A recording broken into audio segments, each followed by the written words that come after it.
오늘 제목이 아버지 하나님이 친히 증거하시는 그리스도, 그렇게 제목을 잡았는데요. 이 그리스도라는 단어 안에는 여러 내용들이 포함되어 있겠죠. 1절부터 요한복음 1장 1절부터 보면 그는 창조의 말씀이었습니다. 생명의 말씀이었습니다. 참 빛이었습니다.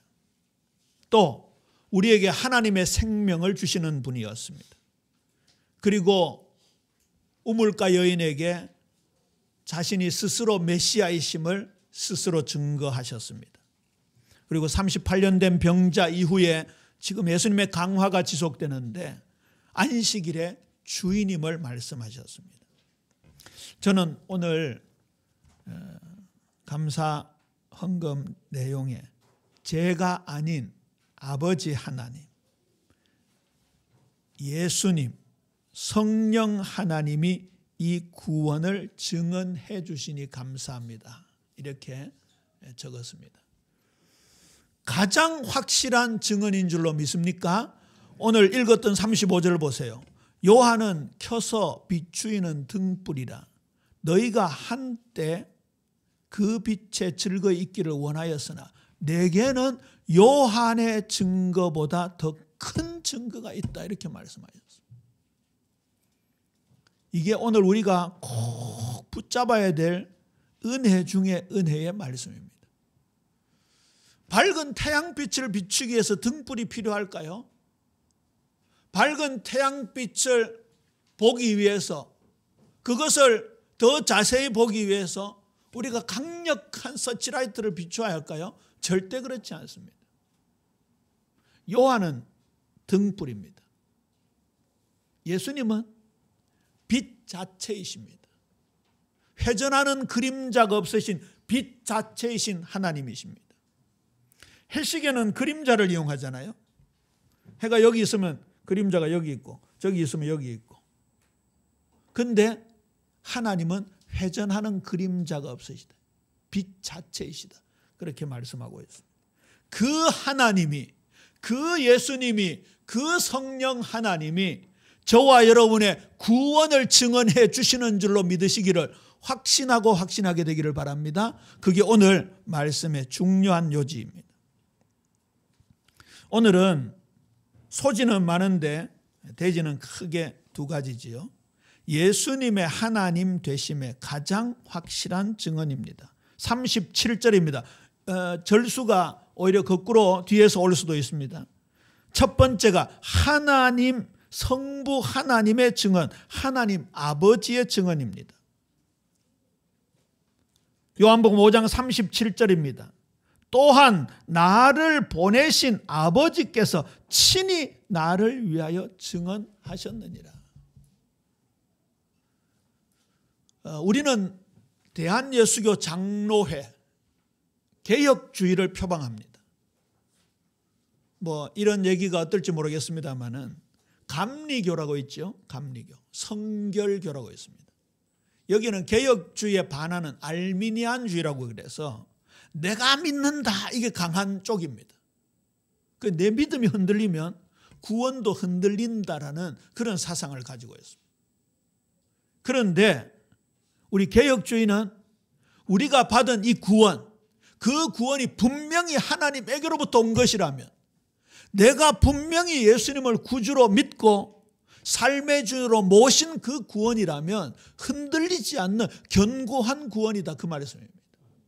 그 구원이 하나님 아버지에 의해서 증언된 거예요. 내가 믿습니다가 아닙니다. 물론 때로는 실천적인 신앙 속에 믿습니다라는 고백이 필요할 때가 있습니다만 우리의 근본 영혼의 구원, 그 근본은 하나님께서 우리에게 증언하고 계시는 거예요. 얼마나 확실합니까? 예수님은 세례 요한을 넘어서서 스스로 자증하고 계십니다. 자신의 증언입니다. 내게는 요한의 증거보다 더 큰 증거가 있으니 아버지께서 내게 주사 이루게 하시는 역사, 곧 내가 하는 그 역사가 아버지께서 나를 보내신 것을 나를 위하여 증언하는 것이니라. 유대인들은 계속 따집니다. 앞으로 이 요한복음을 강해해 나가면서 말씀을 듣다 보면요, 막 확 짜증이 날 때가 있어요. 그게 유대인들의 모습입니다. 지난번에도 보세요. 안식일 날 이랬다고, 사람 살렸다고 시비 거는 거 보세요. 그러면 그 사람 죽게 내버려 두라는 말입니까? 성전보다 더 큰 이가 여기 있으니 인자는 안식일의 주인이니라 참남되다고 예수님을 드디어 죽이려고까지 했습니다. 왜 그런가 하면 이 증인을 얘기할 때는 레위기서에 보면 두세 사람 이상으로 그렇게 복수의 사람들이 증참을 해야 그 증거를 법적으로 효력있다 하는 거예요. 그런데 예수님은 스스로 증언하니까 이것들이 막 참남하다, 신성 모독이다고 달려든 거예요. 예수님께서 그때 이런 말씀을 하시는 걸 볼 수 있습니다. 우리식으로 각본을 써서 얘기하면요, 너희들이 그렇게 물고 빨고 좋아하는 다윗이 이렇게 했다. 너희들이 그 이름 들으면 끔뻑 죽는 모세가 이렇게 얘기했다. 그러면서 예수님의 정당성을 얘기하는 장면이 나오는데 그 이상의 증언이 오늘 이 증언입니다. 요한복음 8장 14절에 보면 내가 나를 위하여 증언하여도 내 증언이 참되니라. 지난번 그 말씀 받았죠? 예수님의 음성, 폰에 그냥 소리, 거기에 무슨 역사가 있다고요? 창조적 역사가 있다고요. 마른 뼈를 하나님의 큰 군대로 변화시키는 역사가 있다고요. 오늘도 나를 변화시키는, 나를 새롭게 하는 주님의 음성에 우리 전인격을 들여 귀 기울이는 은혜가 있어야 될 줄로 믿습니까? 그러면 전인격이 살아나는 거예요. 히브리서 4장 12절 보세요. 전인격이 살아나요. 전인격. 눈치채셨죠? 성부 하나님, 성자 예수님. 세 번째는요, 성령 하나님이 증언하십니다. 요한복음 15장 26절입니다. 내가 아버지께로부터 너희에게 보낼 보혜사 곧 아버지께로부터 나오시는 진리의 성령이 오실 때에 그가 나를 증언할 것이요. 보혜사 성령이 지금 오셨습니까? 안 오셨습니까? 대답 안 하실래요? 너무 쉬운 거라 대답 안 합니까? 보혜사 성령이 지금 오셨습니까? 안 오셨습니까? 오셨습니다. 어느 정도 오셨습니까? 내 안에, 그렇죠? 우리 사이에, 또 이 예비교회 전체를 둘러싸 계신다. 그 원어 전치사를 보면요, 내 안에, 우리 안에, 그리고 우리 곁에 성령 하나님은 완벽하게 계십니다. 오순절 성령 강림 이후의 교회 시대에는요, 성령 하나님께서 주관하시는 시대입니다. 그러니까 오셨잖아요. 예수님이 예언하셨던 그 성령 하나님이 보혜사로 오셔서 예수님을 증언하고 계시죠. 우리 마음에 증언하고 계시잖아요. 예배 때, 기도 때 증언하고 계시잖아요. 찬송할 때 우리가 이 한 구절 한 구절 믿어야지. 레이저 아무리 쏴도요 안 믿어집니다. 찬송할 때 이 찬송 맞나? 이거 논리적으로 맞나? 과학적으로 맞나? 합리적으로 맞나? 아무리 따져도 안 믿어집니다. 근데요, 성령의 감동 감화 받으면요, 어떨 때는요, 찬송가 한 구절이 팍 눈에 들어올 때가 있습니다. 이게 성령의 역사예요. 하나님의 말씀이 그렇게 내 마음에 다가오는 성령의 역사를 경험하면요, 이것보다 확실한 게 없습니다. 우리는 자꾸 논리적으로, 과학적으로, 합리적으로 그렇게 추론해서 증명이 되면 믿어지려고 하는데 아닙니다. 세상의 학문요, 심지어 명증하다는 수학적 진리도요, 진리가 아닙니다. 이 지구가, 이 우주가 언젠가는 없어집니까? 안 없어집니까? 없어집니다. 없어지면 만유인력의 법칙, 너무 떨어져요. 이 법칙도 사라집니다. 뭐 지구라는 중력이 있어야 떨어지지요. 지구가 없어져 버리는데. 관성의 법칙 아무 소용없습니다.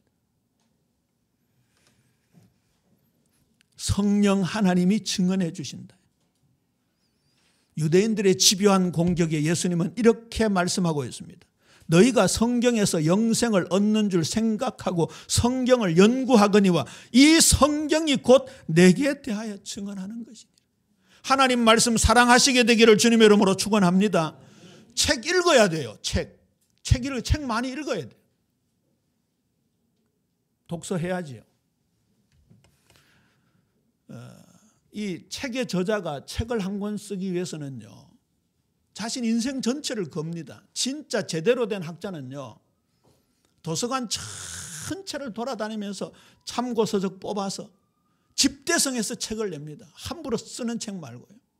그러면 우리가 책을 한 권 읽음으로 그 사람의 인생을 읽을 수 있고 그 사람의 학문을 우리가 받을 수 있습니다. 유명한 말이 있잖아요. 독서는 마음의 양식이라고요. 뇌를 활성화시키고 집중력을 증가시키고 기억력을 활성화시키고 분석력을 탁월하게 만듭니다. 어떤 유명한 명사는 이런 얘기를 했더라고요. 책을 읽지 않는 사람은 경계하라.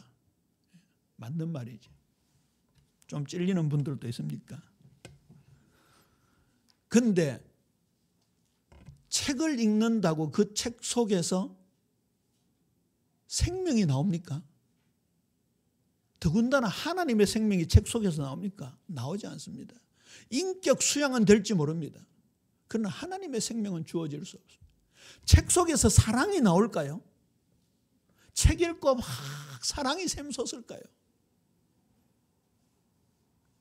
책을 읽는데 우리 주님 예수님께서 피 흘리기까지 우리를 사랑하신 그 사랑이 느껴질까요? 절대 그럴 수 없습니다. 세상에 책의 숫자가 얼마나 많을까요? 저도 이번에 이 책을 거의 수백 권 처분했습니다. 신학교에 기증한 경우도 있고, 그리고 이렇게 나눔도 하기도 하고, 또 어떤 책들은 버리기도 했습니다. 이제 전에만큼 책꽂이가 없었어요. 제가 책이 많은 편도 아닌데 그래도 거의 수천 권 되죠. 근데 그 책을 읽어가지고 우리 영혼을 살찌울 수는 없습니다. 근데 이 하나님의 말씀, 아까 우리 강은이 위해서 기도하면서 말씀 중심으로 여기에서요 지혜가 있습니다. 어리석은 자는 그 마음에 이르기를 하나님 없다 하느니라. 무신론자들은요 하나님의 말씀을 믿지 않습니다. 저와 여러분이 이 성경 66권이 믿어진다는 것만큼 이게 이 축복만큼 큰 축복이 없습니다. 그런데 이 성경을 읽고 읽으면 여기에서 누가 증병이 된다고요? 예수님이 증명이 돼요. 예수님. 나를 증언하는 것이다. 요한복음 19장 35절에 보면, 이거는 한번 찾아보십시다. 요한복음 19장 35절. 제가 요절만 적어놨습니다만은, 요한복음 19장 하면 예수님께서 십자가에 못 박히시는 그 장면 아닙니까? 35절 그 부근에 34절에 보면 로마 군인이 예수님을 창으로 찌르는 장면이 나오죠. 34절, 그중 한 군인이 창으로 옆구리를 찌르니 곧 피와 물이 나오더라. 그 다음에 35절 함께 읽을까요? 시작.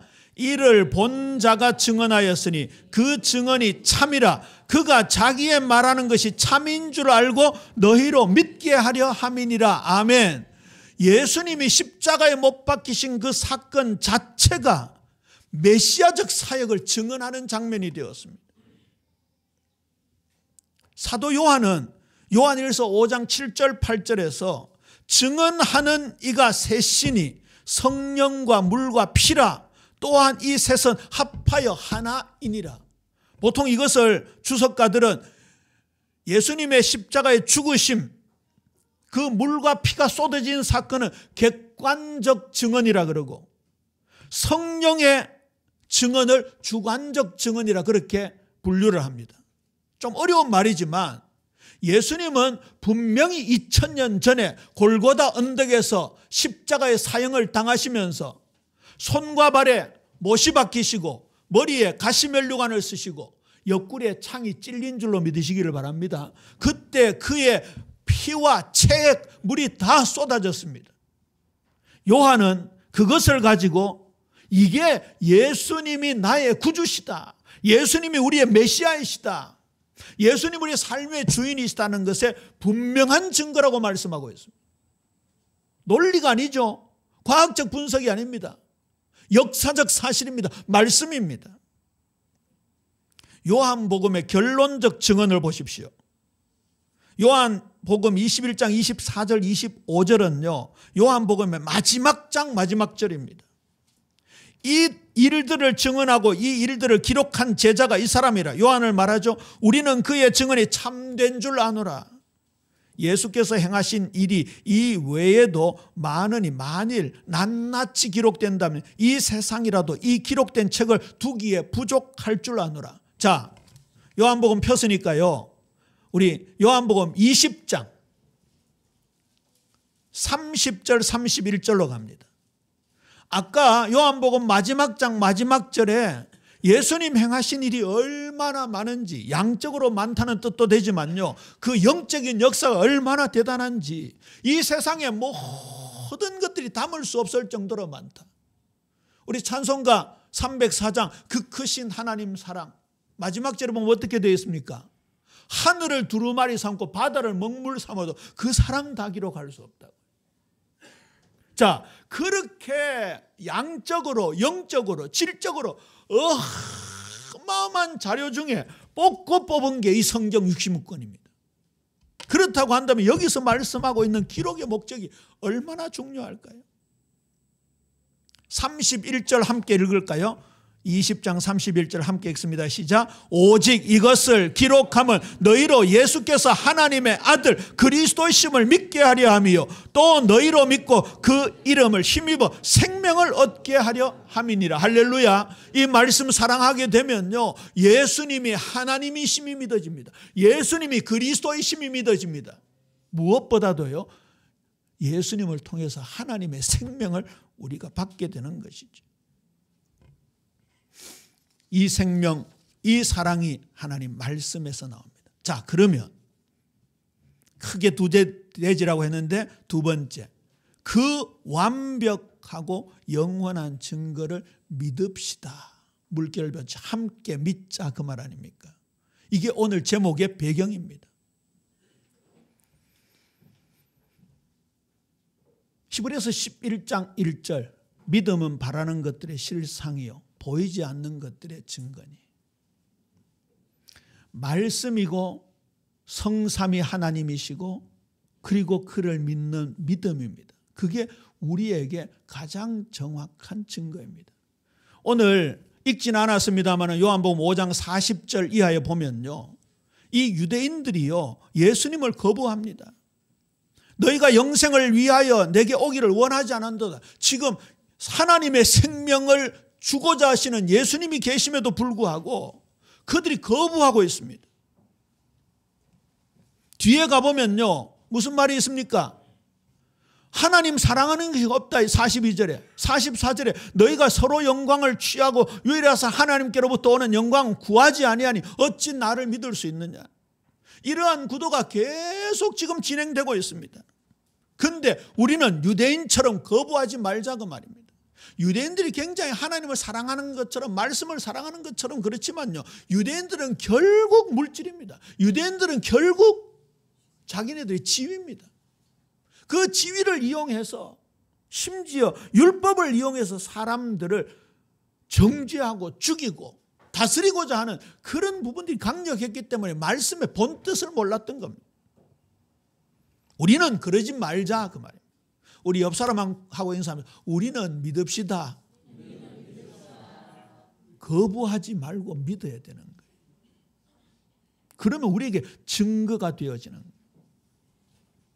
자, 성삼위 하나님께서 그리고 말씀과 예수님의 십자가의 죽으심과 같은 사역이 우리에게 무엇을 증언하고 있는가? 그걸 믿자 그 말이죠. 첫 번째입니다. 요한복음 1장 7절입니다. 그가 증언하러 왔으니 곧 빛에 대하여 증언하고. 어두움 가운데 빛으로 오신 예수님이십니다. 우리 사랑하는 성도님들이요 예수님을 구주로 모시고 특별히 삶의 주인, 내가 일하고 있는 모든 분야의 주인으로 날마다 순간마다 모시게 되면 어두움이 물러가고 빛이 임하게 될 줄로 믿습니까? 빛이 임해야 되잖아요. 빛이요. 인간관계 속에 빛이 임해야 됩니다. 그래야 어둠이 물러가는 거예요. 요한복음 8장 12절 예수님이 스스로 자증하고 계십니다. 나는 세상의 빛이니 나를 따르는 자는 어둠에 다니지 아니하고 생명의 빛을 얻으리라. 반드시 이루어진다고 말씀하고 있습니다. 이거 믿자 그러면 이거 믿자. 예수님은 성령으로 세례를 주신다고 요한이 증언하고 있습니다. 세례 요한이 증언하고 있습니다. 내가 봄에 성령이 비둘기같이 하늘로부터 내려와서 그의 위에 머물렀더라. 나도 그를 알지 못하였으나 나를 보내어 물로 세례를 베풀라 하신 그 이가 나에게 말씀하시되, 성부 하나님을 말씀하죠. 성령이 내려서 누구 위에 머무는 것을 보거든 그가 곧 성령으로 세례를 베푸는 이인 줄 알리라. 이것이 오순절날 마가다락방 120문도 성도들에게 제자들에게 임했잖아요. 그 오순절 마가다락방에 역사하셨던 그 성령의 역사가 오늘 예빛교회 이 공간에도 동일하게 역사하시는 줄로 믿습니까? 예수 그리스도는 어제나 오늘이나 영원토록 동일하다는 그 속성이 성령 하나님에게도 동일하게 적용되어지는 겁니다. 예수님께서 세례 요한에게 세례를 베풀어 달라 하니까 이 세례 요한이 내가 당신에게 세례를 받아야 하는데 왜 제게 옵니까 했을 때 예수님이 이제 허락하라. 우리가 이와 같이 하여 모든 의를 이루는 것이 합당하니라. 그 세례 이후에 비둘기 같은 성령이 그에게 임하면서 나왔던 말씀이 물세례가 아니라 불세례를 말씀하고 있는 겁니다.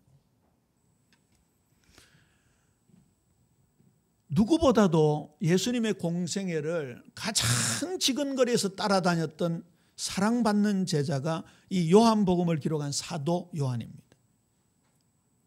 이 요한은 예수님이 누구신가를 철저하게 체험한 사람이었죠. 그래서 요한 1서 1장 1절에 태초부터 있는 생명의 말씀에 관하여는 내가 봤다, 귀로 들었다, 주목하고 손으로 만졌다. 분명히 선포했죠. 요한계시록도 그가 기록을 했습니다. 거기에도 자기가 만난 예수 그리스도에 대해서 체험적으로 고백하고 있는 장면이 나옵니다.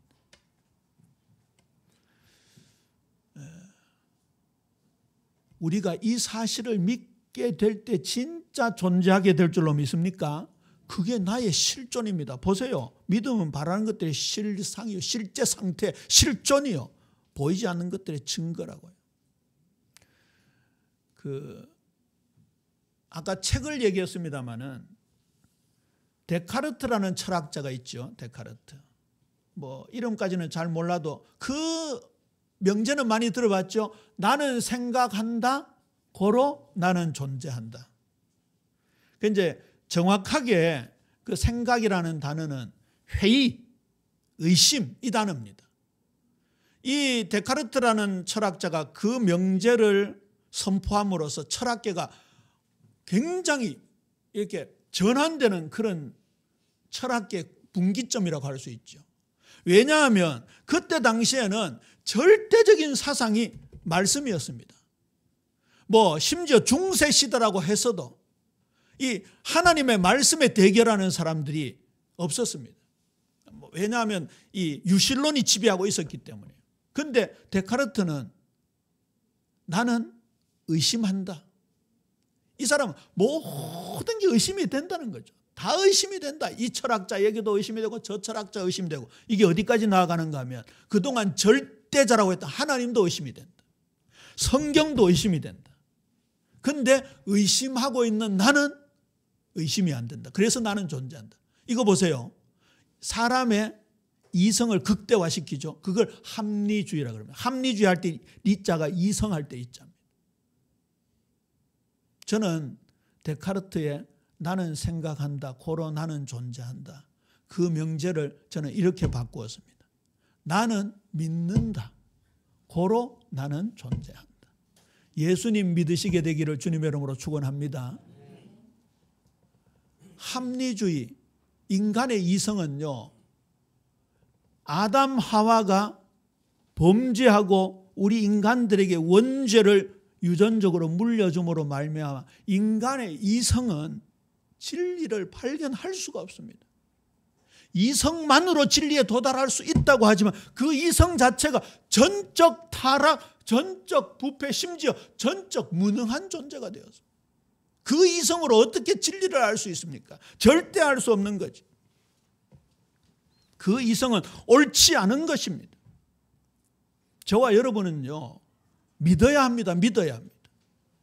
의심하지 말고 믿어야 합니다. 우리의 판단의 기준도 말씀이어야 합니다. 우리의 삶의 길을 좌우하는 것도 말씀이어야 합니다. 그래서 이 말씀이 정경, 카논 잣대인 것이죠. 굉장히 많은 것들이 도전해 옵니다. 인간의 말들이 얼마나 매력이 있습니까? 그렇잖아요. 이런 데카르트가 이게 확 뒤집은 거거든요. 그러니까 막 지금 말하면요, BTS 따라다니는 그런 그 팀들이 있어요. 막 데카르트 나타나면요, 막 환호하고요. 어떤 여왕은 막 자기 나라 불러가지고 그 강의를 들으려고. 그렇게 결국은 무신론의 근거가 되었던 그 철학자가 어떻게 죽은지 아세요? 강 건너다가 얼어 죽었어요. 얼어 죽었어요. 그 사상을 받았던 니체는 하나님 죽었다고 선포하다가 정신병에 걸려요. 말 모가지를 부여안고 나는 디오니소스다. 나는 악마다. 막 인분을 먹었어요. 인분을. 그 대철학자가. 하나님 없다. 하나님 떠난 인간들. 그 이성은 글자 그대로 칼빈이 깨달은 그래도 전적 부패, 전적 타락, 전적 무능인 거예요. 내 머리에 의지하지 마시기 바랍니다. 아무리 똑똑해봐야 150, 아무리 더 똑똑해봐야 200. 하나님의 IQ가 있다면 무한합니다. 그렇잖아요. 우리 인간들 IQ 다 합친 거, 동물들 IQ 다 합친 거, 인류 역사의 IQ 다 합친 거, 그걸 만드신 분이 하나님이십니다. 하나님에게 납작 엎드리셔야 될 줄로 믿습니까? 그렇죠. 믿자고요. 믿자고요. 예수님은 우리의 구주로 오셨습니다. 우리의 구주로. 나의 구주로 오셨습니다. 아버지가 아들을 세상의 구주로 보내신 것은 우리가 보았고 또 증언하노니 누구든지 예수를 하나님의 아들에 시인하면 하나님이 그의 안에 거하시고 그도 하나님 안에 거하느니 나의 구주로 오셨습니다. 십자가 부활의 복음으로 죄와 영원한 멸망과 지옥의 불못에서 우리를 건져주셨습니다. 지금도 우리의 삶 속에서 건지시는 분이 예수 그리스도이십니다. 그 부활 복음의 능력이, 십자가의 능력이 우리를 살리신다. 요한복음 18장 38절입니다. 빌라도가 물었습니다. 그러면 내가 왕이냐? 예수님이 대답하셨습니다. 내 말과 같이 내가 왕이라. 세속왕이 아니죠. 만왕의 왕입니다. 만왕의 왕. 만주의 주이십니다. 내가 이를 위해 태어났으며 이를 위하여 세상에 왔나니 곧 진리에 대하여 증언하려 함이로라. 보세요. 무릇 진리에 속한 자는 내 음성을 듣느니라. 이 말씀이 들려진다면요, 그 사람이 진리에 속한 사람이에요. 아까 장로님 기도하시면서 흔들린다 하셨는데 이 말씀 붙잡게 되기를 바랍니다. 고린도전서 1장 8절. 오늘 2부 때도 나옵니다만은 세상이 흔들리잖아요. 예수님이 이 땅에 다시 올 때 하박국서에서 얘기한 대로, 학개서에서 얘기한 대로 천지가 진동합니다. 다시 흔들린다고 했습니다. 그런데 우리는 흔들리지 않는 하나님 나라를 소유했다고 히브리서 기자는 말씀하고 있습니다. 보세요. 끝까지 견고하게 하시는 증거를 우리에게 주신다고요. 고린도전서 1장 8절. 주께서, 이거 같이 읽어봅시다. 시작. 주께서 너희를 우리 주 예수 그리스도의 날에 책망할 것이 없는 자로 끝까지 견고하게 하시리라. 끝까지 견고하게 하시도록 십자가 복음이 우리를 증언하고 있다 말씀하고 있습니다. 이거 믿자고, 이거 믿자. 성부, 성자, 성령, 말씀, 그의 사역, 십자가, 죽으심이 이 모든 것을 증언합니다. 세례 요한의 증언을 뛰어넘는 그 증언이 오늘 이대제 이 내용을 우리에게 증언하고 있는 거예요. 그 증언 중에 하나가 우리를 끝까지 견고하게 하신다. 이거요 붙잡으면요 흔들리지 않는 하나님 나라가 우리 가운데 임하게 되면요 요동하지 않는 사람이 되는 거예요. 혹시 흔들릴 수 있다 할지라도 우리가 빨리 하나님 나라, 흔들리지 않는 하나님 나라 그 축복을 우리가 믿게 될 때 우리는 견고하게 흔들리지 않게 되는 거예요. 지난주 말씀드렸지만 하나님의 생명을 받았습니다. 또 증거는 이것이니 하나님이 우리에게 영생을 주신 것과 이 생명이 그의 아들 안에 있는 그것이니라. 엠마오 마을로 내려가는 두 제자가 불신앙했습니다. 그러니까 낭망하고 낙심하고 슬픔 가운데 있었지요. 자꾸 과거로 회귀했습니다. 세상적이고 육신적인 것으로 돌아갔습니다. 그때 예수님이 이 말씀을 풀어주셨습니다. 지금 우리가 요한복음 읽고 있습니다만 마태복음 이전의 말씀이죠. 창세기부터 말라기까지. 그 말씀을 가지고 자신이 구세주임을, 메시아이심을, 자신이 하나님이심을 풀어주셨습니다. 이에 모세와 모든 선지자의 글로 시작하여 모든 성경에 쓴 바 자기에 관한 것을 자세히 설명하시니라. 제가요 이 엠마오 마을로 내려간 두 제자가 너무너무 부럽더라고요. 바울도 아니고 예수님이 직접 말씀을 풀어주셨어요. 예수님이 직접 강해해 주셨어요. 얼마나 강력했던지 그 말씀을 듣던 두 사람의 마음이 어떻게 됐다고요? 뜨거워졌다고요. 뜨거워졌다. 서로 묻고 대답하는 장면이 32절에 납니다. 길에서 우리에게 말씀하시고 우리에게 성경을 풀어주실 때 우리 속에서 마음이 뜨겁지 아니하다. 김 목사 통해서 강해 풀어주는 말씀을 듣습니다만 여러분 정말 보혜사 성령을 의지해서 기도하면 성부, 성자, 성령 삼위 하나님께서 여러분을 깨닫게 해주시는 줄로 믿습니까? 그렇게 되기를 주님의 이름으로 축원합니다. 뜨겁지 아니하더냐. 뜨겁지 아니. 말씀을 받을 때 뜨거워야 되는. 혹시 냉랭하십니까? 돌아보셔야 돼요. 엠마오 마을로 내려가는 두 제자처럼 불신앙하고 있지 않는지, 낭망하고 낙심하고 있지는 않는지, 슬퍼하고 있지는 않는지, 그동안 그렇게 따랐던 자기의 랍비 선생님이 비참한 십자가의 죽으심을 경험하니까 그걸 목격하지 않았겠어요? 지금까지 인류 역사상 가장 처참한 처형 방법이 십자가 처형입니다. 십자가 처형. 이 채찍질하고 가시관 씌우고 그리고 한 60kg 정도 되는 나무 십자가를 등에 지고 그 사형장까지 끌고 갑니다. 그리고 손과 발에 못을 박습니다. 옛날에 그 패션 오브 크라이스트라는 영화가 나왔잖아요. 예수님 그 마지막 주간을 그렇게 리얼하게 만든 영화였는데 그때 우리 단체 관람하면서 그 장면 보고 막 얼마나 울었던 기억이 납니다. 십자가에 탁 못을 박고 이 병정들이 탁 세우는데 그 육중한 몸에 의해서 탁 이렇게 떨어지잖아요. 그때 이 찢겨 나가는 고통. 그게요 그렇게 고통스러워요. 그런데 십자가는 바로 죽지 않는데 한 이틀 3일 살아있는데 그러면서 이 피와 체액이 빠져나가니까 이 몸에 고열이 나고요.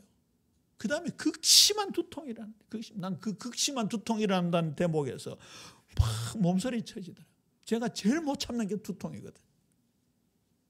예수님 그걸 참으시고 물과 피를 다 쏟으시고 우리를 구원해 주시고 지금도 그 능력으로 우리를 보살펴 주시고 인도하시고 불신앙에서 걱정 염려에서 슬픔과 외로움에서 우리를 주님 구원적 손길로 베풀어 주시는 줄로 믿습니다. 그러니 이 제자들이 속에서 뜨겁지 아니하더냐. 그리고 쐐기를 박는다 그러잖아요. 24장 44절에 내가 너희와 함께 있을 때 너희에게 말한 바 곧 모세의 율법과 선지자의 글과 시편의 나를 가리켜 기록된 모든 것이 이루어져야 하리라 한 말이 이것이라. 그러니까 보세요. 끝까지 말씀이에요. 말씀. 자, 맺는 말입니다. 맺는 말은 제가 오늘 좀 강의 느낌보다는 주제 설교에 좀 가까운데요. 맺는 말은 우리 성경 66권 중에 제일 마지막 책, 요한계시록 제일 마지막 장 22장 마지막 절이라고 할 수 있는 20절 21절에 증언이라는 단어가 나오지요. 이 말씀 우리 함께 읽어볼까요? 요한계시록 22장 20절 21절입니다. 시작. 이것들을 증언하시니가 이르시되 내가 진실로 속히 오리라 하시거늘 아멘. 주 예수여 오시옵소서. 주 예수의 은혜가 모든 자들에게 있을지어다. 아멘. 증언하신 이가 반드시 오시겠다 약속하고 있습니다. 이게 요한계시록 22장 끝절 말씀이지만 이 속에 창세기 1장 1절부터 요한계시록 22장 끝절까지 다 담겨 있습니다. 옛날에 어느 출판사 이름이 태맨 출판사라고 있었어요. 태초에 하나님이 천지를 창조하시나 태. 있을지어다 아멘 맨. 이름을 잘 지었더라고요. 크리스찬 사장님이겠죠. 우리가 알파와 오메가 되시는 처음과 시작이요. 시작과 처음과 끝이요. 시작과 나중이라. 그 되시는 주님 우리와 함께 하시. 우리와 함께. 그리고 이 말씀으로 지금도 우리에게 음성을 들려주고 계시잖아요. 이번 한 주간 완벽하고 완전하게 증언하시는 성삼위 하나님의 능력, 그리고 말씀이 증언하시는 그 증언이 말씀하고 있는 하나님의 예수님의 빛이 되심, 불세례하심, 구주로 오시고 만왕의 왕으로 오시고 우리를 끝까지 견고케 하시고 우리에게 하나님의 생명을 주시고 다시 오셔서 우리를 완전히 영원히 구원해 주시는 주님으로 승리하는 한 주간 일평생 되기를 주님의 이름으로 축원합니다. 아버지 하나님 은혜를 감사합니다. 우리의 구원의 근거가 하나님 성부 하나님의 계획에 있고 성자 예수님 그 말씀 성취하고 성령 하나님께서 우리 감동 감화하셔서 믿게 하셔서 우리로 하나님 자녀 삼아주시고 이 마지막 시대에 하나님 영광이여 살아갈 수 있도록 최고의 은혜 속에 인도하심을 감사합니다. 이번 한 주간 이 말씀 굳게 붙잡고 모든 장소에서 모든 사건 속에서 모든 문제 앞에서 과거 앞에서 내 질병 사건 속에서 승리하는 우리 예빛 모든 성도님들 되시기를 주여 간구하오니 주님 축복하시고 역사하여 주옵소서. 감사합니다. 예수 그리스도 이름으로 기도합니다. 아멘.